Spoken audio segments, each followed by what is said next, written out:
Welcome to The Explainer.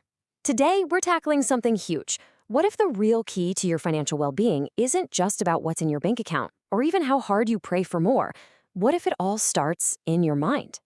Let's get into why your mindset is the true foundation for everything else. So let's just jump right in with a question I bet a lot of you have asked at some point. Why does it feel like some prayers for money, for a financial breakthrough, just go completely unanswered? Is the answer really just to pray harder? Or could it be that the issue isn't with the prayer, but with the mindset of the person who's praying?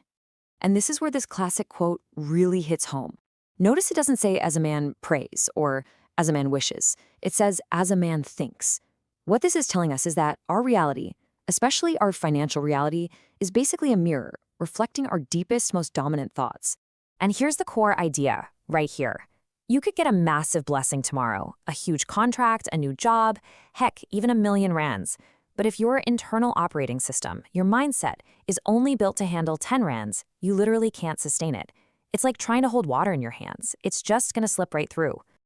Okay, so this leads us right to the big problem, what we call the scarcity mindset. The thing is, it's not really an external problem. It's more like a self-imposed prison, one that we build ourselves with our own limiting beliefs. Let's break down what that actually looks like.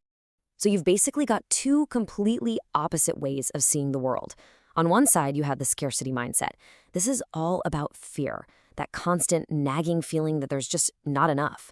It's called an orphan spirit, this deep down feeling that you're all on your own and have to fight for every scrap. But on the other side, you have the abundance mindset.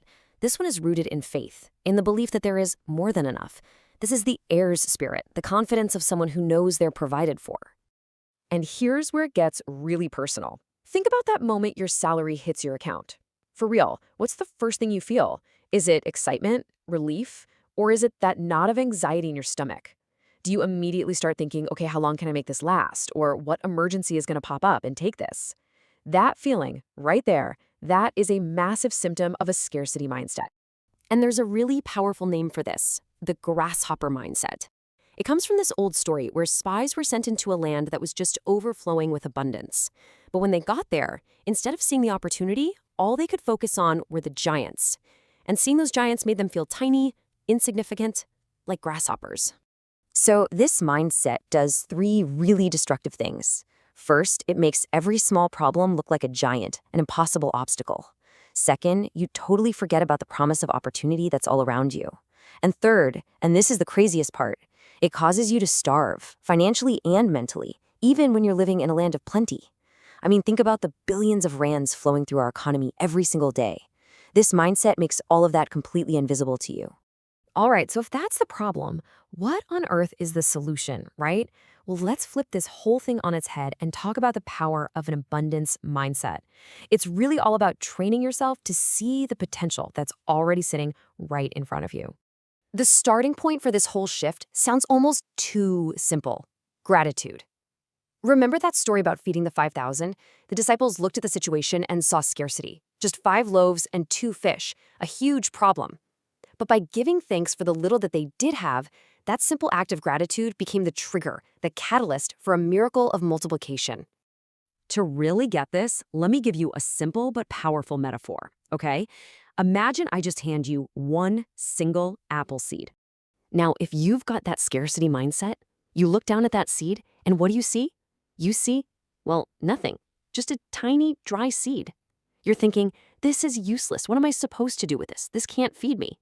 But the abundance mindset, it looks at that exact same seed and sees something completely different.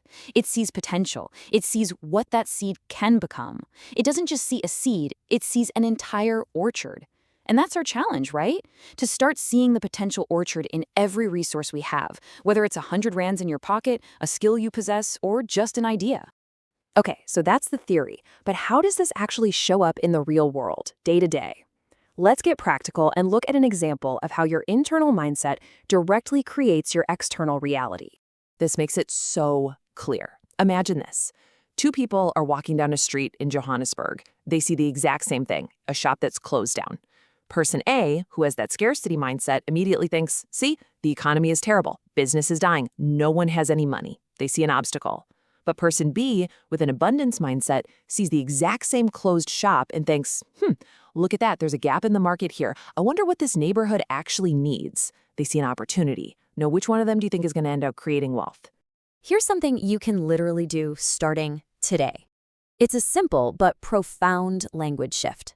The phrase, "I can't afford it," is a dead end. It literally tells your brain to shut down and stop looking for answers. But the moment you switch that phrase to a question, "How can I afford it?" you flip a switch. Your brain goes from shutdown mode into creative problem-solving mode, and it starts actively looking for pathways and new ideas.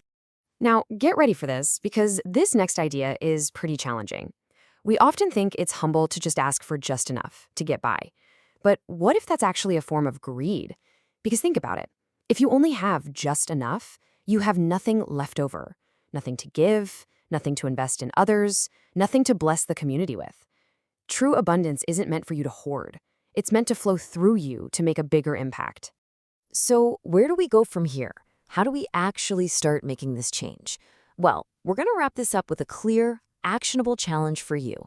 A 3-step mindset audit you can use to start rewiring your financial brain, like right now. Here are the 3 steps. Step 1, reflect. Actually grab a pen and paper, write down your biggest financial fears. Then, right next to each fear, write down a statement of truth or a positive affirmation that directly contradicts it. Step 2, act. This one might feel a little weird, but trust me. Go to a place that expands your vision, somewhere you might feel you don't belong yet.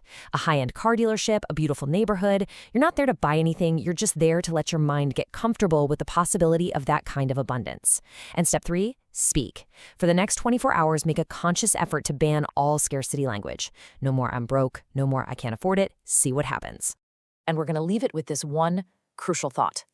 Your real financial breakthrough, it doesn't start when a bunch of money suddenly appears in your bank account. It starts way before that.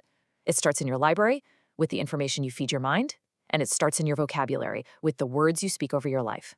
So the ultimate question isn't whether the resources are out there. The question is your mind ready and wide enough to receive them?